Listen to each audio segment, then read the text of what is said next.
IIM Ahmedabad ખાતે સીએમઓના ઉચ્ચ અધિકારીઓ અને કર્મચારીઓ માટે ચિંતન શિબિર યોજાઈ। મુખ્યમંત્રી કાર્યાલયના અધિકારીઓ અને કર્મચારીઓ માટે આઈઆઈએમ અમદાવાદમાં યોજાયેલી એક દિવસીય ચિંતન શિબિરનો પ્રારંભ કરાવતા મુખ્યમંત્રી ભૂપેન્દ્ર પટેલે જણાવ્યું કે આપણે સૌએ ચિંતન કરવાની આદત પાડવા જેવી છે।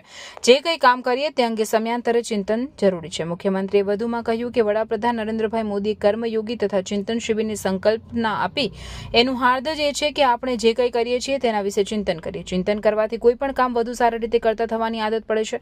ચિંતન નથી થતું ત્યારે જ સમસ્યાઓ ઊભી થતી હોય છે એવું તેમણે ઉમેર્યું હતું। મુખ્યમંત્રીએ વધુમાં જણાવ્યું હતું કે આપણે આપણા કાર્ય અને આપણી કામ કરવાની પદ્ધતિ અંગે ચિંતન કરવાનું છે। કોઈ અન્ય વ્યક્તિની સાથે સરખામણી કર્યા વિના પોતાની ભૂમિકાને સારી રીતે ભજવવા પર ધ્યાન કેન્દ્રિત કરવાનું જોઈએ। મુખ્યમંત્રીએ ઉમેર્યું હતું કે શીખવાની, ભણવાની કે જ્ઞાન પ્રાપ્ત કરવાની કોઈ ઉંમર હોતી નથી। આવી ચિંતન શિબિરનો હાર્દ પણ એ જ છે એમ તેમણે કહ્યું। મુખ્યમંત્રીએ ભારપૂર્વક જણાવ્યું હતું કે સેવા અને ભાવનો હકારાત્મક સમન્વય જરૂરી છે। મુખ્યમંત્રીના કાર્યાલયમાં કામ કરનારા લોકોની વર્તણૂકની નોંધ સમગ્ર રાજ્યમાં લેવાતી હોય છે એટલે આપણી વિશેષ જવાબદારી બને છે। તમારી વર્તણૂક સીએમ ઓફિસનું પ્રતિબિંબ છે। મુખ્યમંત્રીએ વધુમાં જણાવ્યું હતું કે બદલાતા સમયમાં લોકોની અપેક્ષાઓ વધી રહી છે અને ધ્યાનમાં રાખીને આપણે સૌએ વધુ સજ્જતા કેળવવી પડશે।